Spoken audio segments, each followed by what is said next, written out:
Londres. The two great pillars of European integration are crumbling.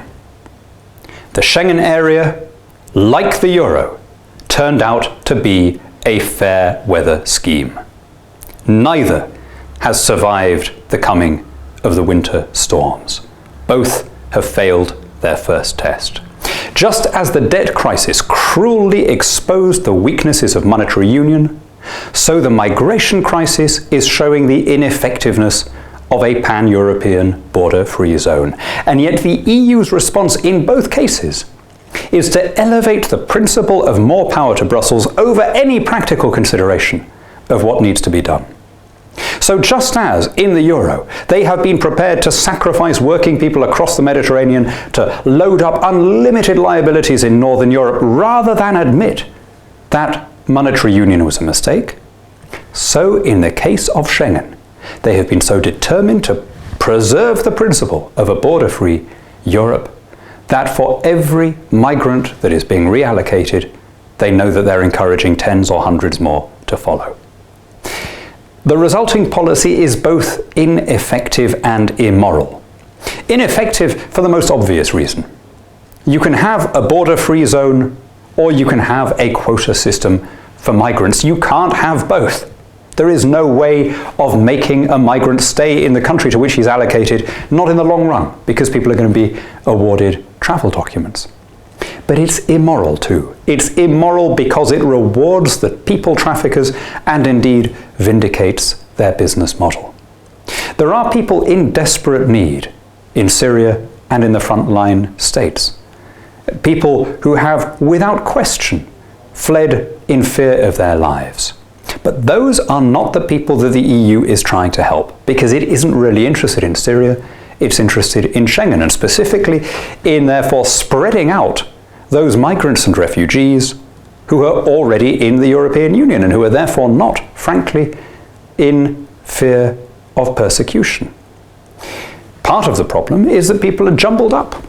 Only 1 in 5 of the migrants coming through Hungary and Croatia is a Syrian national. Of course, Syrian is not synonymous with refugee. There are Syrians who are not refugees, and of course there are other people from other countries who may well be in need of sanctuary.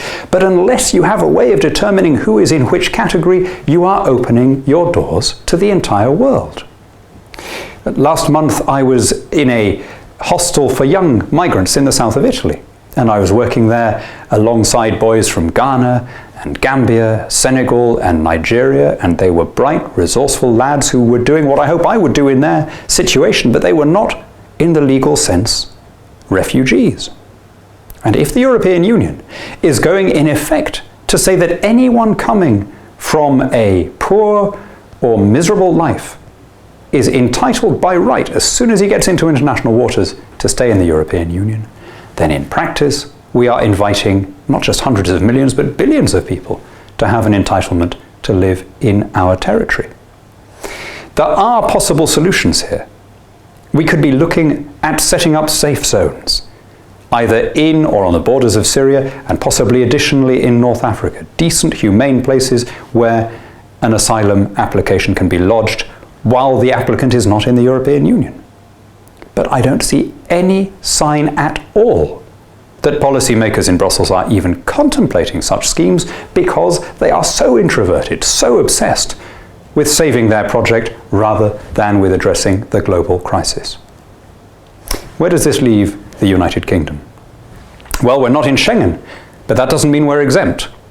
It's now being proposed that we introduced qualified majority voting on immigration matters. Frankly, that will come sooner or later. It's the whole direction of the European project. And that wasn't the original deal. Britain opened its borders to the EU. The EU has now opened its borders to the entire world. That wasn't something that we agreed. Immigration has never been my reason for being a Eurosceptic. It's not even in my top 5 reasons, right? I'm much more interested in the fact that every continent in the world is growing except Europe. I'm much more interested in the trade opportunities that we have overseas, in the optimistic, positive, global case for living as an independent people in friendship with our neighbours, but under our own laws. I want us to recover the right to hire and fire our own policymakers. Immigration is showing how limited is our capacity for self-determination. If a country cannot control who crosses its borders, then it isn't in any meaningful sense a sovereign state. That's the issue here. Not levels of migration, not numbers of migrants, democratic control. I think British people are a generous, hospitable people. I think we would accept a level of controlled legal inward migration, and I think we would accept a refugee component within that. There's ample evidence that people have compassion and empathy with those suffering in wretched and squalid places. But the quid pro quo is that we should decide roughly who comes in and roughly in what numbers. And as long as we're in the EU, we have no such control. How much clearer could it be that the European project is failing? We joined thinking that we were part of a successful enterprise. The whole basis on which it was built is now shown to be false. The European Union's monumental aspirations lie shattered. Two vast and trunkless legs of stone stand in the desert.